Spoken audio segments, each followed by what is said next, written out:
जमाने के बदलने के साथ साथ कई अनसुलझे रहस्य भी सुलझ रहे हैं। साइंस जैसे जैसे आगे की ओर बढ़ रहा है, लोगों को उतनी ही चीजों को लेकर जानकारी मिलने में मदद हो रही है।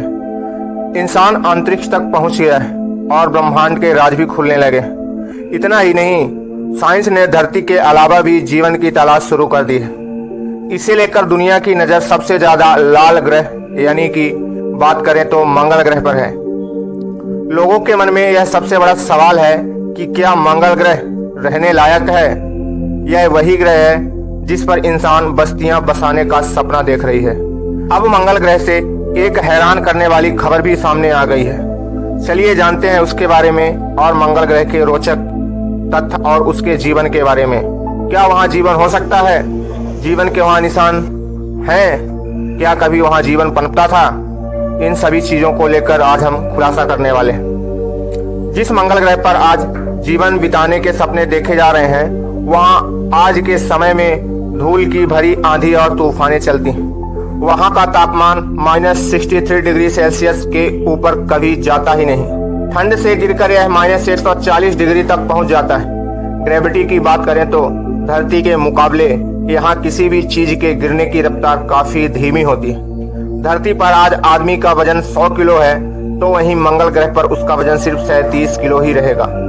हालांकि यह माना जाता है कि हमारे यूनिवर्स में अगर धरती के अलावा जीवन की सबसे ज्यादा उम्मीद है तो वह लाल ग्रह पर है, मंगल ग्रह पर ही है। इसका द्रव्यमान पृथ्वी के मुकाबले 10वें भाग का है और लगभग 6 मंगल ग्रह पृथ्वी के अंदर समा सकते हैं। मार्स को अपनी धुरी पर एक घूर्णन पूरा करने में लगभग 24.6 घंटे लगते हैं, जिसे एक दिन माना जाता है। इससे हमें एक सूर्योदय और एक सूर्यास्त का इसका परिक्रमण काल लगभग पृथ्वी के समान ही है। और दूसरी ओर मंगल ग्रह सूर्य की भी परिक्रमा कर रहा है। परिक्रमा के पथ को कक्षा कहा जाता है, ऑर्बिट्स कहा जाता है। इस कक्षा पर इसे सूर्य का एक चक्कर पूरा करने में लगभग 670 दिन लग जाते हैं, जिसे एक साल के बराबर माना जाता है। हमारे साल से 2 गुना बड़ा है ये। इसके साथ ही मार्स अंतरिक्ष में लगभग 25.2 डिग्री झुका हुआ है। यह अक्षीय झुकाव किसी भी ग्रह पर ऋतु परिवर्तन के लिए अति आवश्यक है। पृथ्वी और मंगल के बीच की दूरी समय समय पर बदलती रहती है। मंगल और पृथ्वी के बीच की औसत दूरी लगभग 22.5 करोड़ है। पृथ्वी की एकमात्र ग्रह ही है जहां जीवन संभव है, लेकिन आज के समय में हम दूसरे ग्रह पर जीवन विकसित करना चाहते हैं। इसके लिए एक ऐसा ग्रह चाहिए जो रहने लायक हो और हम ज्यादा दूर भी ना जा सके, जिसके लिए मंगल ग्रह श्रेष्ठ विकल्प है। तो चलिए जानते हैं इस ग्रह की गहराई से गैस और धूल के विशाल बादल, जिसे नेबुला कहा जाता है, उसमें ही सारे सौर मंडल का जन्म हुआ था।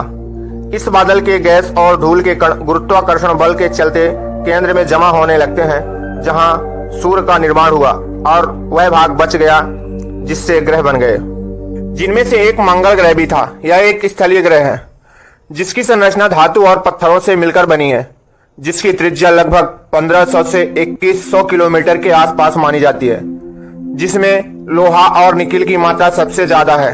साथ ही इसमें सल्फर भी पाया जाता है। इसकी ऊपरी परत सिलिकेट से बना हुआ है और आखिर में पपड़ी आई है, जो ज्यादातर सिलिकॉन और ऑक्सीजन तत्वों से मिलकर बनी है।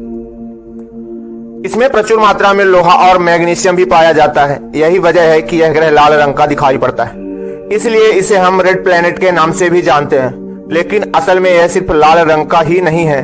इसकी सतह सरफेस पर हमें ब्राउन और गोल्ड जैसे भी कलर्स दिखाई पड़ते हैं। चलिए अब हम थोड़ा इसकी सतह के बारे में डिटेल से जान लेते हैं। मंगल ग्रह की सतह का क्षेत्रफल पृथ्वी के जितना ही है, भले ही वह छोटा है, क्योंकि इसमें कारण है वहां पर पानी की अनुपस्थिति है, जिसके कारण ज्यादातर सतह बनी हुई है।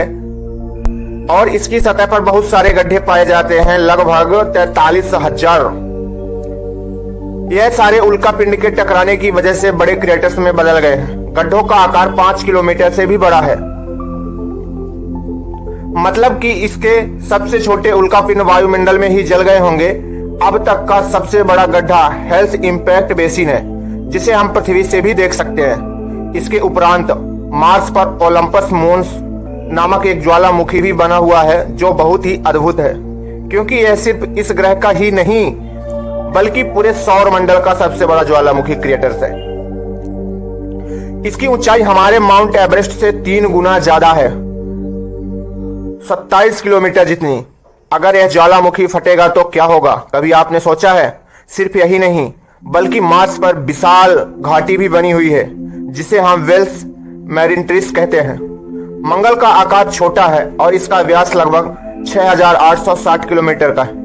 यह 687 दिनों में सूर्य का एक चक्कर पूरा करता है। इसका मतलब है कि वहां एक वर्ष 687 दिनों का होता है, जो कि पृथ्वी की अपेक्षा केवल 1/10वां भाग गुरुत्व शक्ति रखता है। मंगल के 2 उपग्रह चंद्रमा हैं, एक है फोबोस और दूसरा है डिमोस, जो लगभग मंगल की परिक्रमा करते रहते हैं, जिनमें से प्रायः एक 8 घंटे में और दूसरा प्रायः 30 घंटे में एक परिक्रमा पूरा कर लेता है। दोस्तों, क्या आप जानते हैं कि अंतरिक्ष में जब कोई टावर नहीं मौजूद है तो वहां से हम धरती पर कैसे कनेक्ट हो पाते हैं? ना तो वहां बिजली की केबल है। दोस्तों, आप जानते हैं कि अंतरिक्ष में ना टावर मौजूद है और ना ही बिजली का केबल मौजूद है। इसलिए सवाल उठता है कि चांद या फिर अंतरिक्ष में स्थित इंटरनेशनल स्पेस स्टेशन पर जो वैज्ञानिक मौजूद होते हैं वह बातचीत कैसे करते हैं या उनसे कैसे बात होती है। चांद पर उपस्थित रोवर हो या इंटरनेशनल स्पेस स्टेशन, इनसे हम संपर्क करने के लिए सिर्फ नासा के ट्रांसमीटर नेटवर्क रिसीवर की मदद लेते हैं, जो कम्युनिकेशन सिस्टम का काम करता है। ट्रांसमीटर का काम मैसेज को कोड में बदलकर नेटवर्क के जरिए भेजना है, जिसे रिसीवर रिसीव करता है। रिसीवर रिसीव करके रिकॉर्ड कर लेता है और स्पेस में मौजूद सारे एयरक्राफ्ट और एयर स्पेस स्टेशन सैकड़ों किलोमीटर दूर प्रति घंटे की रफ्तार से चलते रहते हैं। ऐसे में उनसे कम्युनिकेशन करने के लिए नासा ने पूरी सतहों पर महाद्वीपों में बड़े बड़े एंटीनों को लगा कर रखा है। पृथ्वी पर एंटीने की जगह इतने ध्यान से चुनी गई है कि यह स्पेसक्राफ्ट और ग्राउंड स्टेशन के बीच कम्युनिकेशन की मुख्य दूरी के तौर पर कार्य करते हैं। इन एंटेना का लगभग आकार 230 फुट का होता जितना है, और यह इतने ही बड़े आकार के होते हैं। हाई फ्रिक्वेंसी होने के कारण यह 200 करोड़ मील तक भी संपर्क साध सकते हैं। और यह रिसीवर पूरे डाटा को डिकोड करके वह मैसेज में कन्वर्ट कर देता है, जिससे हमारे वैज्ञानिक, चाहे वह पृथ्वी पर मौजूद हो या अंतरिक्ष में मौजूद हो, उनसे आपस में कम्युनिकेशन बराबर हो जाती है।